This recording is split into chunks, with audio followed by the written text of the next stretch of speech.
ఇదా ఉలి అది ఉండదಲ್ಲ ఇదా చరిత్ర చూడాలి తప్పులేదు అబ్బాయి ఫోటో తీసుకోవాలి తప్పులేదు దాంట్లో మాట్లాడుకోవాలి అనుకోవచ్చే మర్తడిగిపోద్ది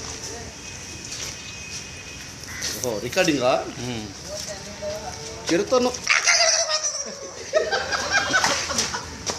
కాదు అది ఎక్కడో బాబా ఇంటిని చూసి అప్పుడు అది రాదన్న సంగతి నాకు తెలుసు కదరా. ఫీల్ ఫీల్ నో ఫీల్, ఎందుకంటే పోయినసారి ఉన్నటువంటి చిరుతే.